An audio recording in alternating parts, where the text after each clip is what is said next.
Hey everyone, it is Dani and welcome to this update video on the tropics. And so in this video, we'll be taking a look at 4 simultaneously active tropical cyclones across the North Atlantic basin. And as for the Caribbean, Jamaica is now under a tropical storm watch while the Cayman Islands are under hurricane watch. And so Hermine developed, but it actually isn't from the depression in the Caribbean. And so before I go into details, please do subscribe and tap the notification bell so that you never miss an important update video on the tropics. And to show your support for the channel, you can leave a like on this video. Alright, and let's go ahead and now take a look at the National Hurricane Center's outlook map. And here we are seeing that we have our 4 simultaneously active cyclones. Hurricane Fiona, which is headed to Atlantic Canada. We have Gaston in the vicinity of the Azores, bringing tropical storm conditions there, which should persist into tomorrow.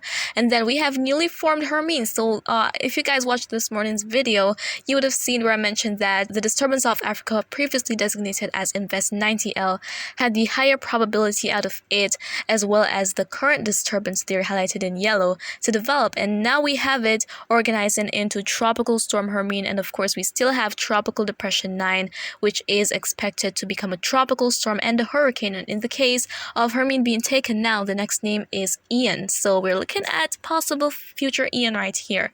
And so let's take a look at these systems a bit closer. And here we are taking a look at Hermine first. So here we have the cyclone churning off the coast of Africa, but it isn't expected to be out there for a very long time.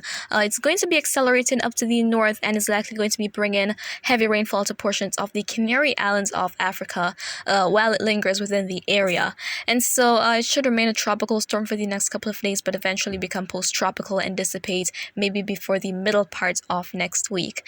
And so now we are moving down to the Caribbean, where we have our Tropical Depression 9 still there. And so we're taking a close look at the system here on infrared satellite. We see that we have all of this shower and thunderstorm activity associated with it, but the eastern side of the system is vacant. And to see this better, let's look at visible satellite imagery. And so as the sun is going to be setting, we have the imagery darkening, but we can see that center of circulation right there. So we're seeing that all of the activity is to the west of the center of the system. However, it is trying to improve, and so it is likely that by tonight, maybe going to tomorrow, we'll be seeing a system that is looking much better, having a better satellite presentation. And at this time, Recon is on its way to investigate the system, and so maybe they'll find tropical storm force winds, and this will be designated as Tropical Storm Ian. But either way, it is going to be bringing impacts to the northwestern Caribbean and in the long term, the US. So let's go ahead and take a look at the cone forecast.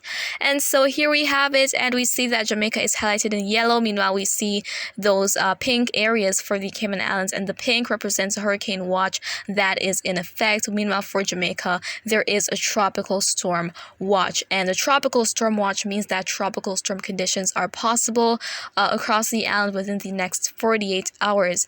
And so we're seeing here that the depression is expected to be at its closest approach on Sunday, and that is when the island could experience the tropical storm force winds and overall the heavy rainfall, maybe some of that storm surge along immediate coastal areas.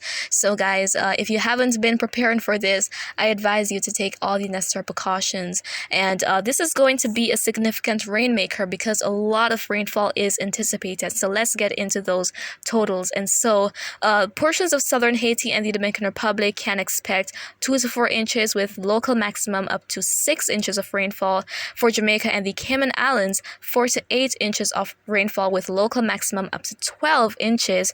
For western to central Cuba, 6 to 10 inches with local maximum up to 14 inches of rainfall. And so it is likely that we're going to be having a lot of this heavy rainfall resulting in flooding, especially in low-lying areas and areas of higher terrain, especially in Jamaica and Cuba.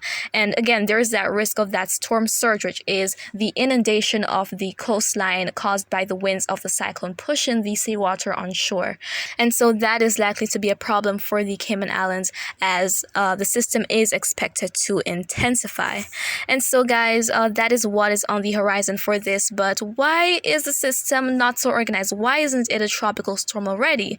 Well, we've had some unfavorable conditions, mainly the wind shear taking its toll on the system. So let's look at the wind shear map now.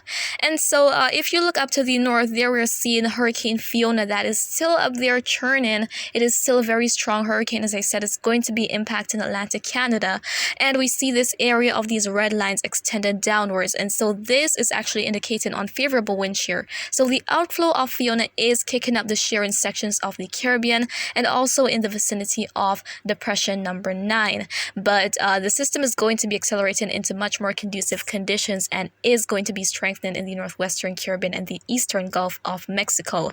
And if we go back to the forecast cone here, we're seeing that it is expected to become a major hurricane before making landfall in Florida. But it is important to note that what you're seeing now for the long term doesn't necessarily have to be the outcome, because things can change. That's the reason it's called the cone of uncertainty, and the cone widens because the center can pass anywhere within the area. So please be on watch, guys, because this could become a very significant hurricane. We've seen in the past where hurricanes rapidly intensified in the northwestern Caribbean and the Gulf of Mexico as well. So this can be yet one of those scenarios taking place, and so please keep an eye on this system. Of course, I'm going to be keeping you guys updated as time goes by. And in terms of what the models are expecting for the depression, here we're seeing that they're agreeing on that track of it headed to the west and then to the northwest eventually, and then making that curve headed into Florida. So the models are in agreement with this here. And if you're in Jamaica, you might be wondering how these tracks are showing that it is not going to be moving over the island, yet we're under a tropical storm watch. And that is because these tracks are to track the center of the system, not the entire thing. And if we're talking about a system that is pretty massive with a lot of tropical storm conditions, then it is likely that we're definitely going to be feeling those impacts. So don't let these fool you, because they're just to track the center of the system. And then in terms of the intensity, we have quite a bit of models expecting that this is eventually going to become a Category 3 hurricane, as what the NHC is expecting. And there we have 2 of them showing a Cat 4 at peak, and this is certainly not impossible. As I said, the system is going to be accelerating into much more conducive conditions and intensifying. So my fellow Jamaicans, persons in the Cayman Islands, Cuba, going up to Florida, please keep an eye on this system. And for the Caribbean areas, it is likely that we will start to experience impacts here in Jamaica, that very heavy rainfall as well as those gusty winds in portions of the island by Sunday, and then going to the Cayman Islands, those hurricane conditions, strong winds, as well as that storm surge and heavy rainfall by early on Monday. So guys, please take all the necessary precautions and stay safe. And of course, as I said, I'm going to be keeping you guys updated on what is happening out there. And so that is really it for this update video on the tropics, and I will be posting another tomorrow morning, of course. And so if you have any questions about these systems, you can leave them down in the comments, and also you can share your thoughts there, and remember to always be weatherwise.